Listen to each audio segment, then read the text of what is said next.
اعوذ باللہ من الشیطان الرجیم بسم اللہ الرحمن الرحیم۔ کافر کی ذلت اور بلا شبہ جب کافر بندہ دنیا سے جانے اور آخرت کا رخ کرنے کو ہوتا ہے تو سیاہ چہرے والے فرشتے آسمان سے اس کے پاس آتے ہیں جن کے ساتھ ٹاٹ ہوتے ہیں اور اس کے پاس اتنی دور تک بیٹھ جاتے ہیں جہاں تک اس کی نظر پہنچتی ہے۔ پھر ملک الموت تشریف لاتے ہیں یہاں تک کہ اس کے سر کے پاس بیٹھ جاتے ہیں۔ پھر کہتے ہیں کہ اے خبیث جان، اللہ کی ناراضگی کی طرف نکل۔ ملک الموت کا یہ حکم سن کر روح اس کے جسم میں ادھر ادھر بھاگی پھرتی ہے، اس لیے ملک الموت اس کی روح کو جسم سے اس طرح نکالتے ہیں کہ جیسے بوٹیاں بھوننے کی سیخ بھیگے ہوئے اون سے صاف کی جاتی ہے، یعنی کافر کی روح کو جسم سے زبردستی اس طرح نکالتے ہیں جیسے بھیگا ہوا اون کانٹے دار سیخ پر لپٹا ہوا ہو اور اس کو زور سے کھینچا جائے۔ پھر اس کی روح کو ملک الموت اپنے ہاتھ میں لے لیتے ہیں اور ان کے ہاتھ میں لیتے ہی دوسرے فرشتے پل جھپکنے کے برابر بھی ان کے پاس نہیں چھوڑتے، یہاں تک کہ فوراً ان سے لے کر اس کو ٹاٹوں میں لپیٹ دیتے ہیں جو ان کے پاس ہوتے ہیں، اور ان ٹاٹوں میں سے ایسی بدبو آتی ہے جیسے کبھی کسی بہت زیادہ سڑی ہوئی مردہ لاش سے بدبو پھوٹ رہی ہو۔ وہ فرشتے اسے لے کر آسمان کی طرف چڑھتے ہیں اور فرشتوں کے جس گروہ پر بھی پہنچتے ہیں وہ کہتے ہیں کہ یہ کون خبیث روح ہے۔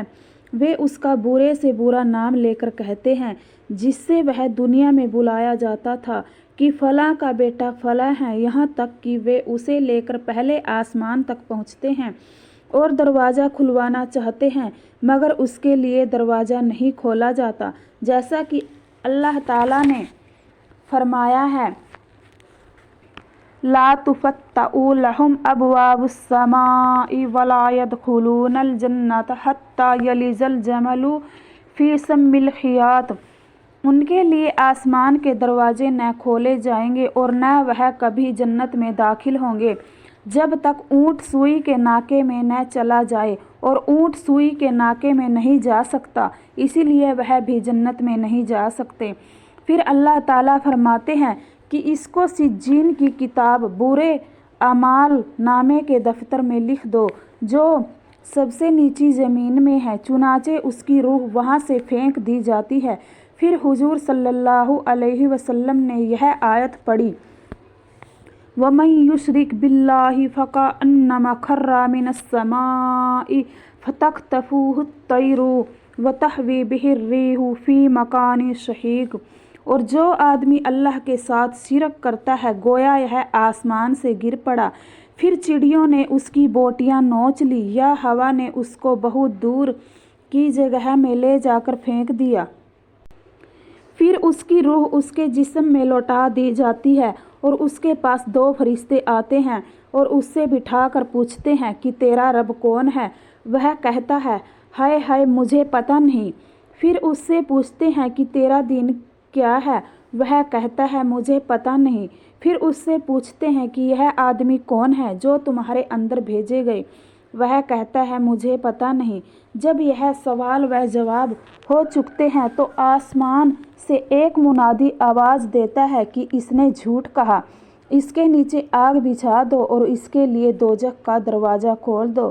چنانچہ دوزخ کا دروازہ کھول دیا جاتا ہے اور دوزخ کی گرمی اور گرم لو آتی رہتی ہے اور قبر اس پر تنگ کر دی جاتی ہے یہاں تک کہ اس کی پسلیاں بھیج کر آپس میں ادھر کی ادھر چلی جاتی ہیں، اور اس کے پاس ایک آدمی آتا ہے جو بدصورت اور برے کپڑے پہنے ہوئے ہوتا ہے، اس کے جسم سے بری بدبو آتی ہے۔ وہ آدمی اس سے کہتا ہے کہ مصیبت کی خبر سن لے، یہ وہ دن ہے جس کا تجھ سے وعدہ کیا جاتا تھا۔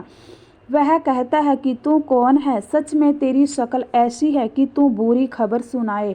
وہ کہتا ہے کہ میں تیرا برا عمل ہوں۔ یہ سن کر وہ اس ڈر سے کہ میں قیامت میں یہاں سے زیادہ عذاب میں گرفتار رہوں گا یوں کہتا ہے کہ اے رب قیامت قائم کر۔ ایک روایت میں ہے کہ جب مومن کی روح نکلتی ہے تو آسمان و زمین کے بیچ کا ایک فرشتہ اور وہ سب فرشتے جو آسمان میں ہیں سب کے سب اس پر رحمت بھیجتے ہیں اور اس کے لیے آسمان کے دروازے کھول دیے جاتے ہیں، اور ہر دروازے والے اللہ سے دعا کرتے ہیں کہ اس کی روح کو ہماری طرف لے کر چڑھایا جائے، اور کافر کے بارے میں فرمایا ہے کہ اس کی جان رنگوں سمیت نکال لی جاتی ہے، اور آسمان و زمین کے بیچ کا ہر فرشتہ اور وہ سب فرشتے جو آسمان میں ہیں سب کے سب اس پر لعنت بھیجتے ہیں، اور اس کے لیے آسمان کے دروازے بند کر دیے جاتے ہیں، اور ہر دروازے والے اللہ سے دعا کرتے ہیں کہ اس کی روح کو ہماری طرف سے لے کر نہ چڑھایا جائے۔ السلام علیکم ورحمۃ اللہ وبرکاتہ۔